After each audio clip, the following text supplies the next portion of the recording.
Pole, the Antarctica, the Arctic. It seems that he's a man who turns his hand to most things. We have him described here as a boatman, carpenter, dog driver. Is there anything that he doesn't do or won't do for a crust?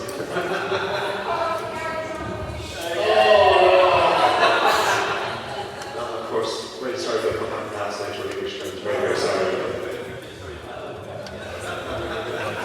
Anyway, we're really looking forward to this lecture. Pete is going to talk about development of polar clothing equipment.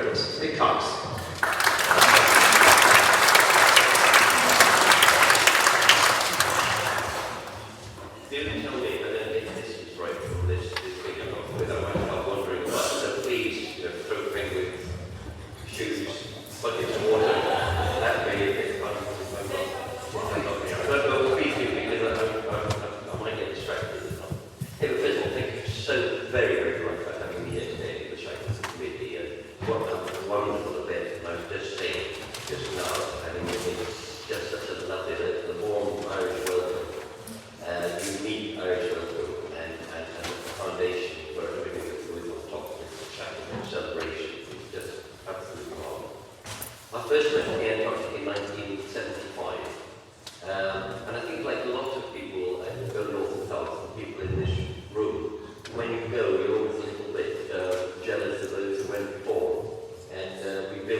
So this talk here is based on my first 3 winters, which were in the 70s, which was a very different time.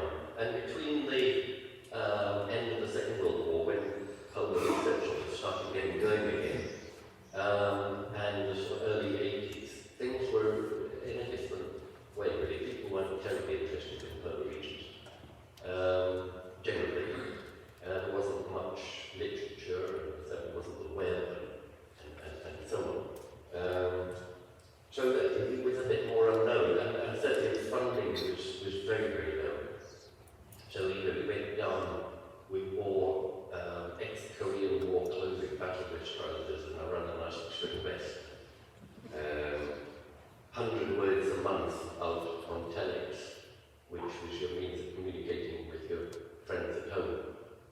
And then add to that, our radio operator, the first 2.5 years in Housedown then, became an alcoholic, so you can cut that down, but he broke most of it. He was a lovely person, but he broke the radio, so we had to and then food, when we did eat seal, because we shot seals for the dogs, and we did eat penguin when we took them for samples, and we ate lots of penguin eggs. And then, of course, we still had the dogs, which were just from the sadness. They're no longer. Anyway, that's just a little preamble. I'll go press the wrong button here, for sure.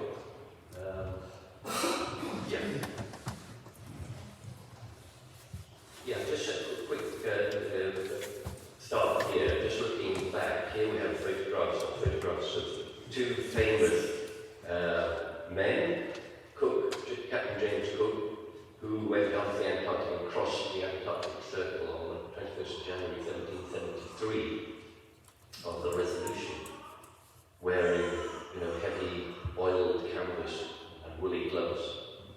And then the top right, we have Horatio Nelson, who was on a 5th expedition on the Carcass and Mauritius, who was up in Svalbard, again in 1773. So I just like that, those two, there's 2 quite famous men, very famous men, who were north and south that very same year. They were shipborne, of course, but they didn't have clothing that was particularly specialised or whatever. And then we move on to the 1800s, and we all know these stories, the Franklin expeditions and so on, following the Napoleonic Wars, and again setting off this photograph here, John Ross meeting the Inuit, and he's wearing a blue naval uniform and shoes more suited to Pimlico in London rather than snow and ice. And then the ghastly expeditions that they went on, hauling sledges, food that wasn't terribly good, just weren't implementing in any way the indigenous people. And then came this man, this extraordinary man, Christian Nansen, who, it's already been covered, and Jan described it so beautifully, and his career. Diplomat, marine scientist, explorer, extraordinary man. But one of the greatest things for us to this day is innovation, and he really was the innovator. He thought about ski, which weren't generally used outside Norway and generally Scandinavia and Russia. They weren't really in use. So that was a big breakthrough in itself. He came up with this idea of the Nansen cooker, which meant you use less fuel to melt your ice and boil water and so on. And then probably most famous of all, invented the Nansen sledge, which we still use to this day. And then hot on his heels, or cold on his heels, would be probably a better description, came Roald Amundsen. And he spent 2 winters in the Arctic during the Northwest Passage expedition. And again, learn the trade, did an apprenticeship, learning from the Inuit and the way of travel, the use of ski, and just generally his wonderful Inuit ways.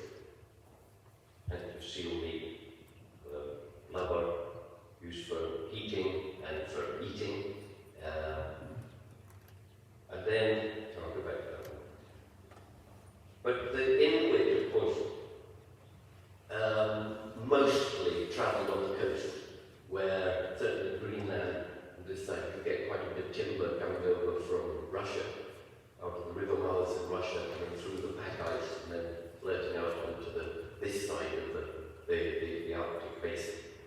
So they had bits of timber, they had seal on the coast, and there was their making clothes, making their cooking stoves, and so on. So there was a really good reason to head into that barren ice inland. To go inland, the explorers looked at whatever it was ahead of them. A lot of them pole-seeking, some going just for exploration in its own right. But how do you go about surviving when you're up there? So it required the adaptation of Inuit and Indian and Sami ways in order to do it. So there's things I had to think about. One, compact food, so to get that down as compact as possible. Nowadays we get it down to about a kilo per person per day in about a 2-litre volume. And we'll come on to that a little bit further on. And then of course fuel, because of the cooker, we've got that down to about half litre or a pint of paraffin for 2 people for each day, and you can live very comfortably on that, and minimal weight. And then clothing being that bit lighter, because again, in Inuit generally, as that picture showed, you can actually sit on a sledge because you can pick up food as you go along and build an igloo and so on. You're coastal. Whereas to go into barren inland ice, you have to take everything with you. And if you want to do your 8 to 12 miles a day, which is average with the dog team, 12 miles on the Ross Ice Shelves, 8 miles in Greenland, general average. You might get 30 miles in a day, and you might be stuck in your tent all day if it's bad weather. But generally, work for those averages. But if you want to get a good day's sledging, then you jolly well push. It's a deep soft as we call it, where the snow is really soft and sticky and deep. You get behind that sledge and you push. And on a good day, when it's a fabulous surface, then you ski alongside and so on, and it's much easier. But you want to, you've got to be fairly athletic about it. And of course you don't want to sweat, so you're really careful to, come back in. You have to be really careful to make sure that you don't wear too much clothing. You try and be comfortably cold. I think that's probably the idea when you're doing all these things, whether it's digging snow or whether you're putting up tents, skiing, running along with the dog team, or whatever it might be. So you try not to sweat. The hero here, lovely picture there of Tom Crean with the puppy dogs. And then looking at these people who, there were so many explorers, Charcot and the Scotia expedition and so on, and others during the heroic era. But I concentrate on these people who headed off into the interior. Haven't made them, you know them all, I'm sure. So going back to the equipment, one of the most useful and important bits of equipment in the Polar region is the little Primus cooker. And Nansen took it with him, Armstrong took it with him, Scott, Shackleton, and Mawson and so on. And we still use them to this day. Number 45 Primus. It's a most wonderful piece of equipment. You can be travelling over inland ice, and you've got a couple of kilometres of ice underneath you. 90% of all the fresh water in the world in Antarctica, that's about twice the size of Australia. And if you've got this little bit of gadgetry, you can actually convert it to your fresh water and make your food and drink. So it's so important. On a sledge journey, if you were out for maybe on a 4-month sledge journey, I would have a toothbrush kit and all these bits and pieces, and every 2 weeks would meticulously take the Primus apart and clean every little part of it and make sure that it's in perfect condition. But wonderful piece of equipment that just hasn't changed over the years.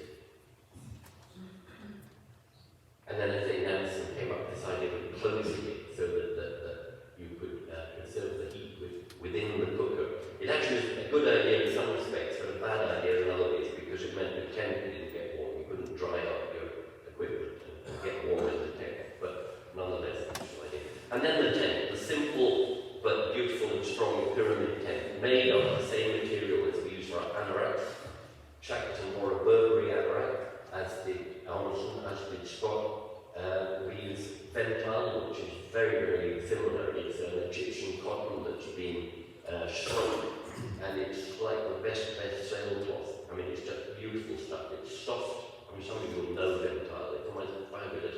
It was made for an aircraft carrier crew during the Second World War, and then adapted at the end of the war for polar use, and it's just extraordinary. You can wear very little underneath it and keep warm. It's albeit sort of quite flimsy fabric. So the tent's made out of the same thing, about 9 foot square with a loose ground sheet, so that if you have a casualty, you can put the tent on top of the casualty without having to feed them through the door. And it also means that in a blow, so you've been in a tent like this, and it's getting up to 80 knots or more, and it's not so much the tent blowing away, the shape of the pyramid tent, the wind blows into the tent and pushes it into the ground. So they don't tend to blow away, but what does happen, and can be quite frightening, is that it scours the tent and starts ripping it. And in a really fierce blow, particularly if you're on a winter journey when it's completely dark, which we did quite a lot of, you get paving slabs, rather like pavement paving slabs, something that's about, I don't know, 3 or 4 inches thick, and the size of a paving slab. And a gale or a storm, blizzard, whatever you want to call it, will blow this stuff, and it's just these things carving across the surface, and they slap the tent, and you're sitting in the tent and you hear this as these sweet slabs start hitting your tent, and you never get used to it, that's for sure, because you just know, and then you start to see these little ribbony rips appearing in your tent. So I never lost a tent, but I know people who did, and but the routine was that if it got very, very bad, then you rolled up the ground sheet, got into all your gear, your Ventile, your woolly hats, gloves, muffler, boots, and so on. And then you got into your sleeping bag, and then into your bivy bag. And then because you rolled the ground sheet away to one side, then you screw yourself to the ground, either with ice screws, depending on the surface, with ice screws or dead man anchors, so that if the tent just did disappear, at least you didn't blow away with it. And then you had emergency equipment on one of the sledges which you could use, and what we call a little pup tent, which you know, but there were people. The other great thing about Sumatra, it's a lovely desert to travel in. One, there's no insects, which is great. The other thing is travelling on fresh water, and the other thing is it all goes pear-shaped. You can actually dig down into it and find yourself shelter, which, you know, in the heroic era, we know, all these things happen, that they do ice skates and so on. So the pyramid tent's wonderful, wonderful things, and you can snag it for a bug when you're in there, as you tell it on a winter journey, you can see they're all a bit topped up still in that gear. But heritage one, paraffin, teddy lamp, and primers and so on. And then on to food, and this lovely picture of Charlie Green as skinning a coral and I won't dwell too much on this, but just looking at the Scottish Shackleton diet, it really wasn't sufficient, really, for what they were doing, and it was just extraordinary how well they did to travel with normal. But they were consuming less than a kilo of food a day, and were supplying something like 4,000 calories when it's been estimated that they should be probably something like 7,000. When I came home from the Antarctic in 1978, and I was only home for 4 days, when I got a telephone call from a wonderful man called Brian Harland, who was a great Arctic explorer, geologist. I can say explorer, he really did explore. And I did 6 seasons with Brian up in the north, in between that time. Spent a season with him and then head back south for the summer season. Brian was an undergraduate in Cambridge in 1938 and mounted his own expedition to Svalbard, which was not as accessible as it is today. It was a true expedition. And he got his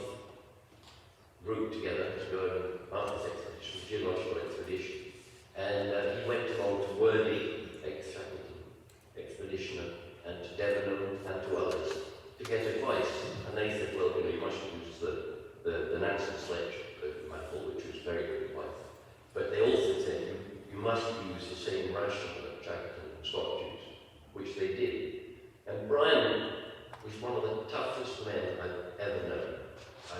We were in severe cold together. He ate very, very little.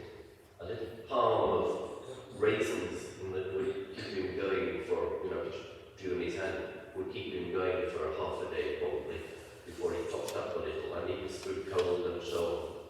Extraordinary man. He ate the ration.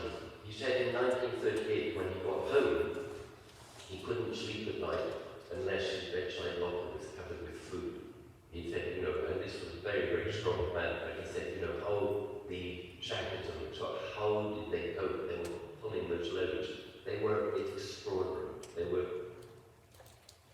extraordinary. And here we have the modern day rush, which again, 3,400, but then that's riding around on social.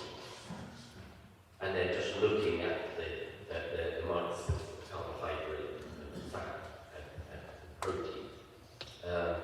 You can see that the modern sledge ration carry a lot of fat, and as I was saying, you want to get everything to 1 kilo weight for each person for a day. So you get out of your tent in the morning, out of your sleeping bag, or sit up in your sleeping bag, and have your cup of tea, and you put a great big dollop of butter into your tea or your coffee, and then you cover your porridge with butter, and then you have your ration of 9 biscuits a day, and you put 3/4 of an inch thick butter on top of that as well, just to get as much butter into you. And in a cold, it's great, it's really delicious, but getting the fat into yourself is important, just to get the calories. And again, just looking at the weights and how much weight they carry, and actually not gaining a huge amount of calories. Then we come on to clothing.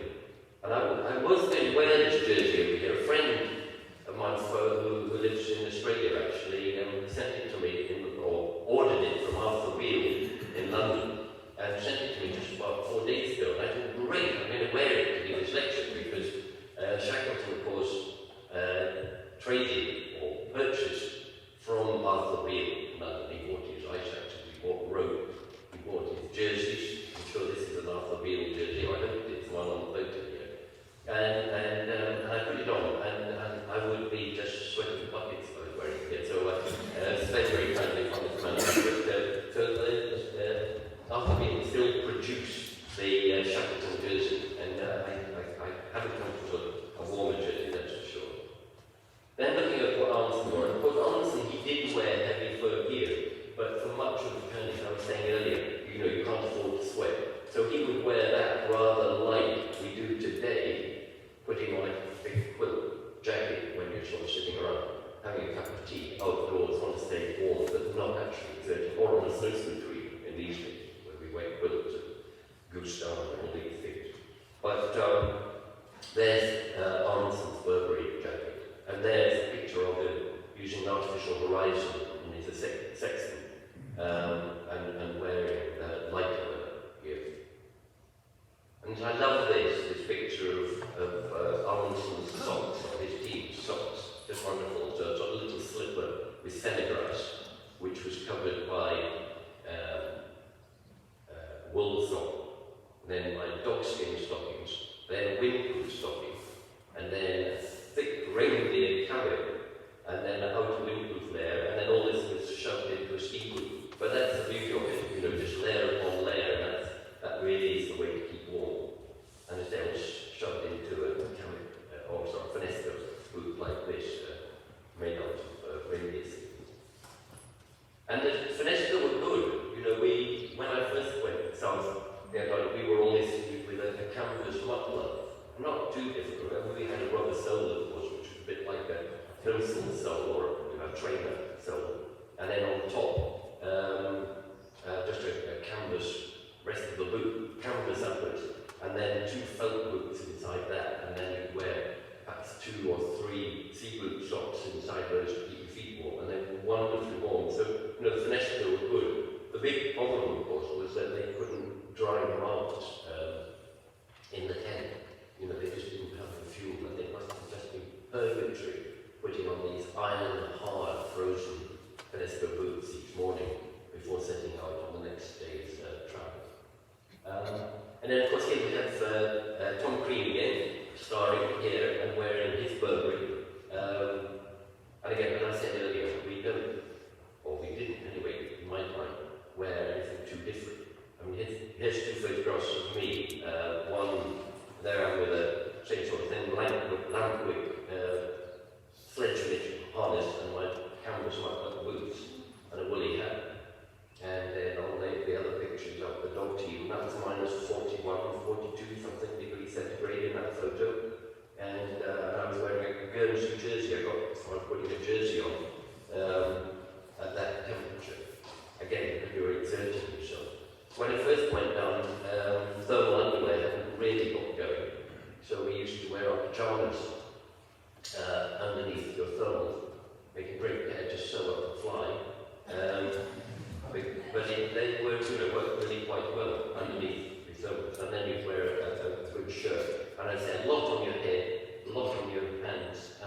And then again, come to modern day. This is actually up in Svalbard on a winter expedition. I led a team of surveyors and mountaineers on the east coast of Svalbard in 1986 during the winter.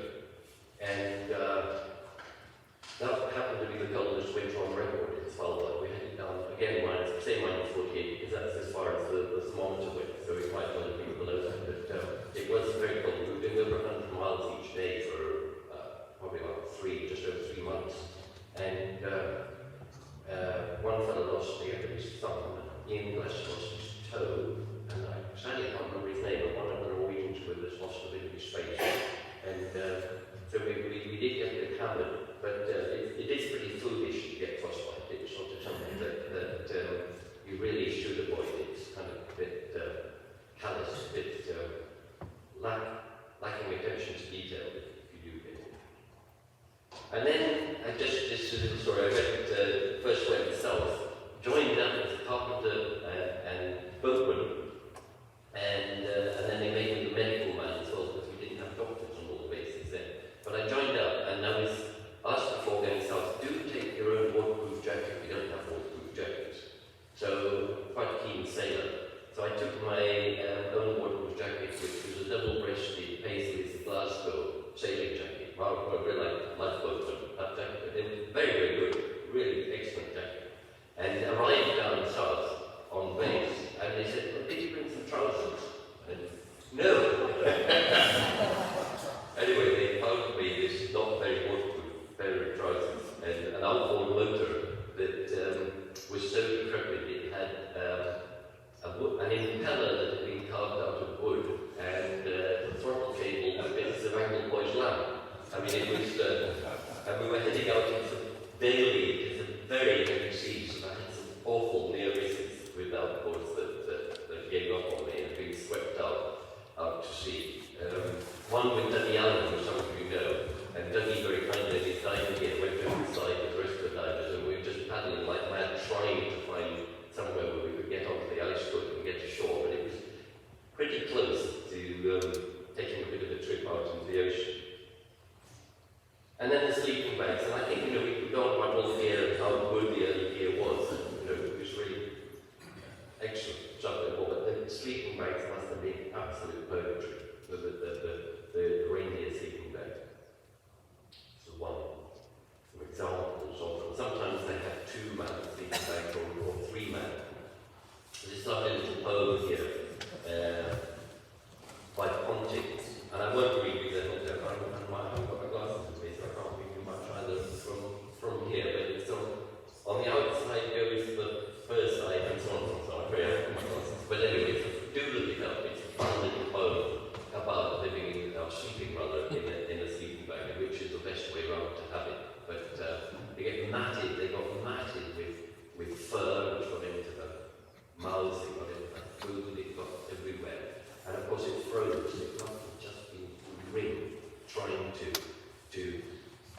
generate some heat and be ready for another day's sledging. I mean, we spoil ourselves today. We have a double sleeping bag with a canvas outer. We have a sheepskin followed by a carry mat, followed by an air bed, and you're warm as toast. Wake up in the morning and you've got a hood around your mouth, around your head, and it's a lovely cascade of ice that's formed around your mouth, and it's just spilling out from your mouth where you've been breathing out through the night.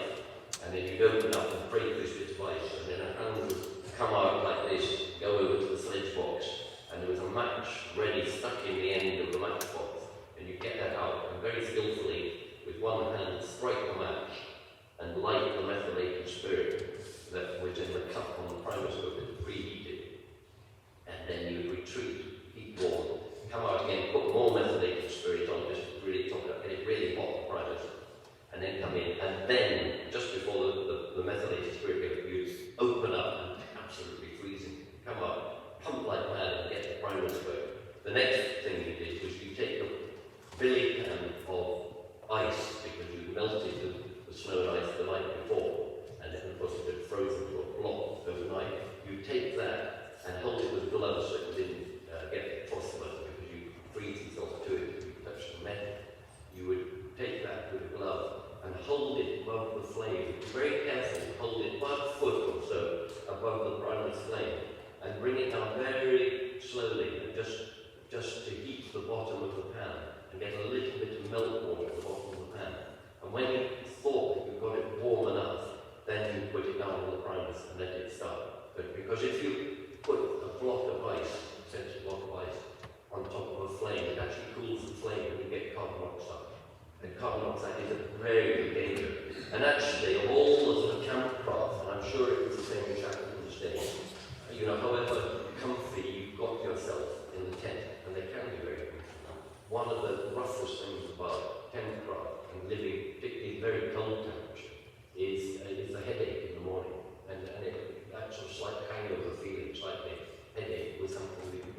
Manville Lantern Sledge from the Nimrod expedition.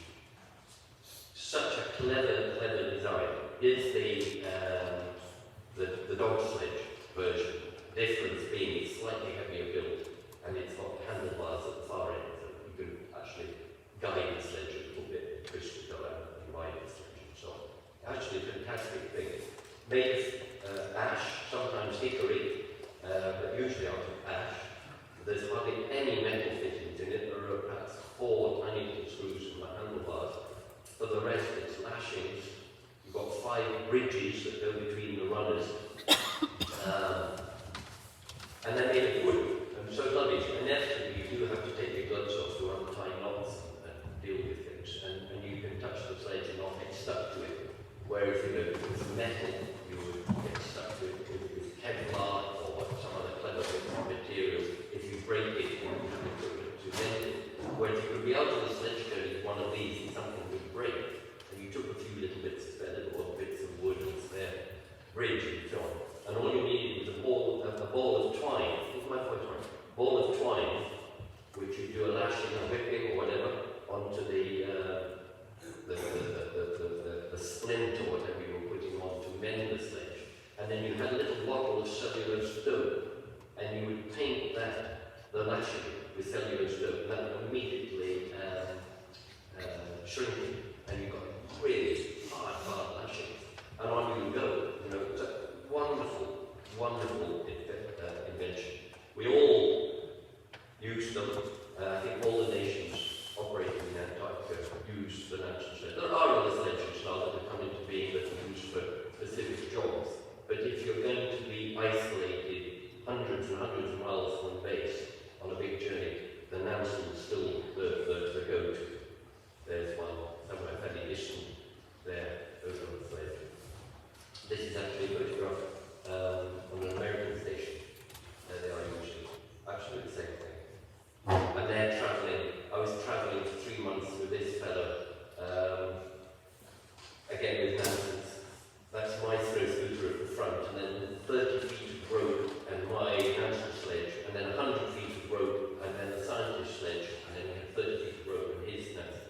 And then the idea was that if I fell down a crevasse, he would put the brakes on or roll his scooter or snow scooter upside down and stop me falling too far. And he's, in that little, the picture shows you standing up. He has a climbing harness on, and then a 9-foot rope that goes down to the tow bar of your skidoo, and then you've got the kill cord to stop the engine. And so that if you did fall down, you would stop the engine, drop below the skidoo, and then your partner would eventually sort something out to get. I never felt that. I went into crevasses in one very close shot where I was jammed in one and had to climb up over the bonnet and got out, but it wasn't a big deal. But I know people who did, and not nice. And then I just showed this one because this is a rather famous Antarctic man, and he's on a skidoo there, and he's pulling a very lightly loaded dog sledge. But this chap here, he was a diesel mechanic, a tractor mechanic, and he was driving a tractor, an IH bulldozer tractor, with a 4-ton sledge from a ship to the coast of about 3 or 4 miles of sea ice, with 600 feet of seawater below it. And another fellow was following behind on the other tractor with another 4-ton load. And then suddenly, just like that, the sea ice broke on him, and he disappeared down into the depths. And the other fellow stood at the swimming pool-sized hole, in the rectangular hole in the sea ice, and little bits of ice coming up and air bubbles, this and that, no sign of beat, and he was really scared. And then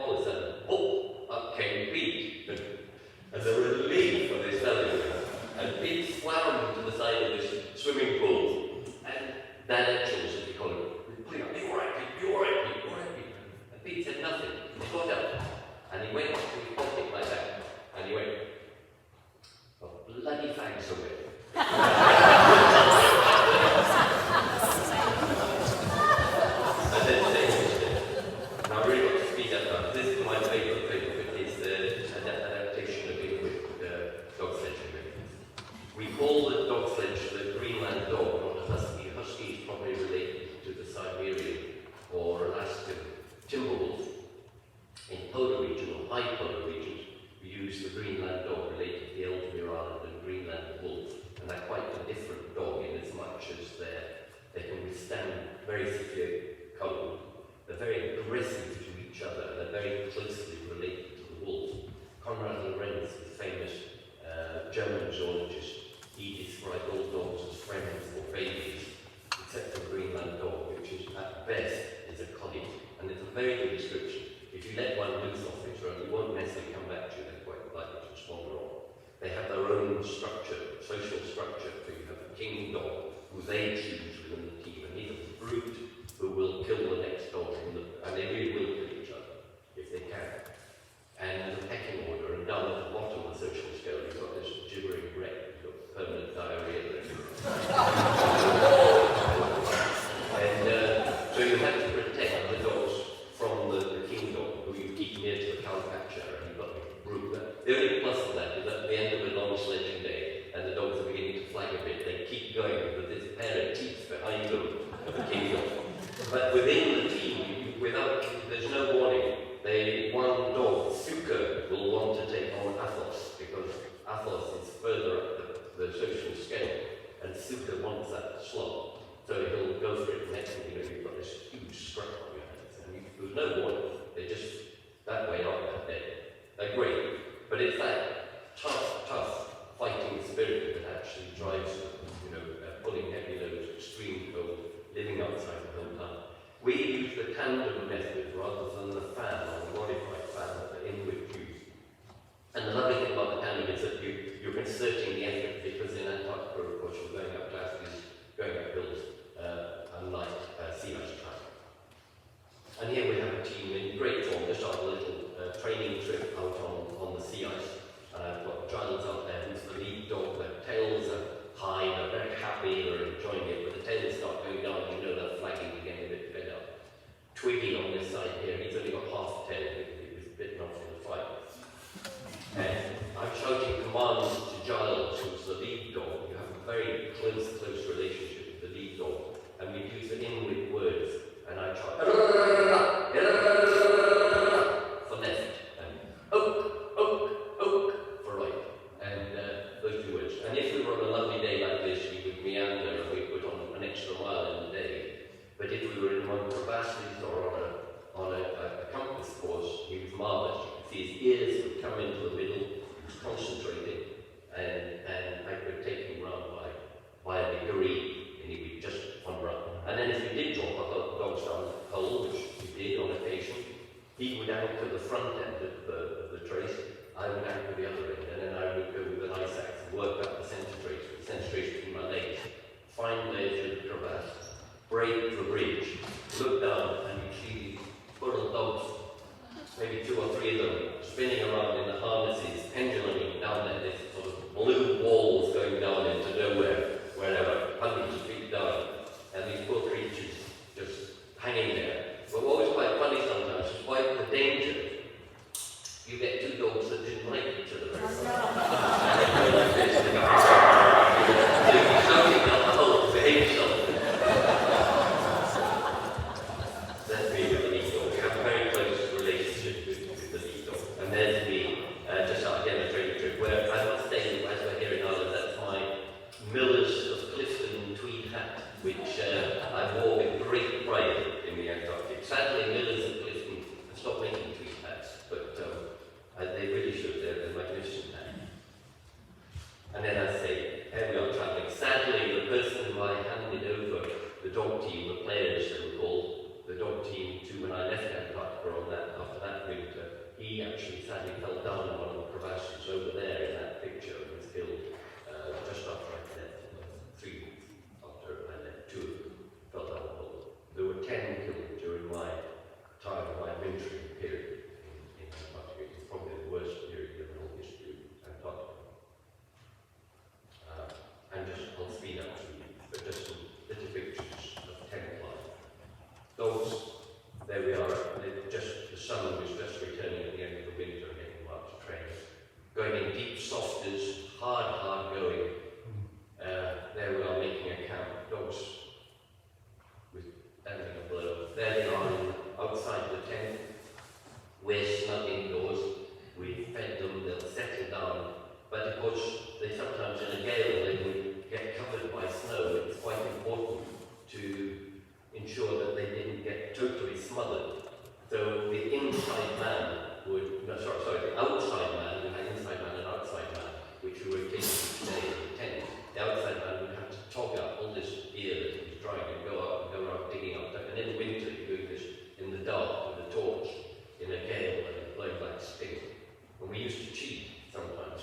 The dogs, as I say, are wolf related and they loved to sing. And on base, where we had 40 dogs, it was just the most beautiful music, a choir of dogs singing, like, and so on. So we used to just sit up in our sleeping bags and imitate them. We go, like this, and we knew they'd all start singing to us, and they all stood up. So the foot dogs were pretty much freezing cold, but at least they got the snow. And I'll just finish. Dogs.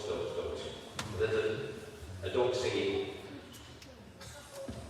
and dogs fighting. We used to have to stitch them up quite frequently, give them a cetal pronsol to dope them down, and then put huge, great big blanket stitches in them just to pull them together. And sorry, am I right? Right. Oh, I don't normally steal things, but I couldn't resist it. I was invited to a party before I went down south during the ship in Southampton. And the sign there says London Borough of Hammersmith, I think, Kensington or somewhere from. Dogs who foul the footpath are liable to prosecution. And we sadly had to shoot seal, and then we chainsaw them, and then cut them into 5-pound blocks, which we fed every other day. And then on a journey, we gave them a pemmican block. This actually isn't a dog block, but it's almost identical. And that gave them, we gave them £1 one day, £1 the next day, £2 on the third day, and that worked out an average of 3,300 calories per day, and they maintained their body weight well on that. And so I'm just like, and of course, new stuff these days, and the big outdoors is just the same as it ever was. But we learned and we admire what went before. And just as the last little word, what we celebrated during these days here at the night is just so important.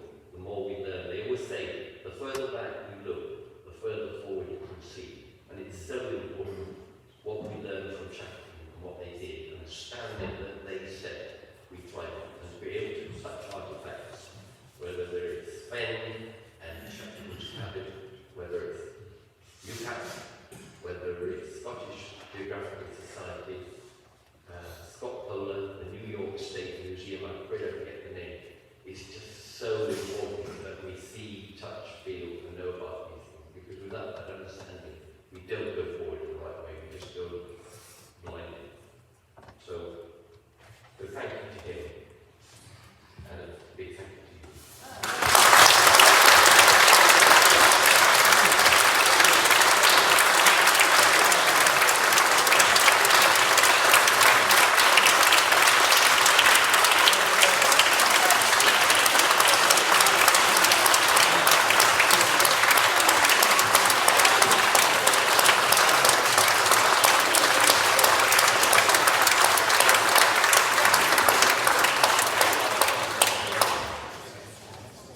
That was a fantastic lecture. Now, we have anyone wants to make it has to wait till lunchtime or later this afternoon. It's a little behind our schedule. So we're going to go straight to our next section of Nancy Barrett.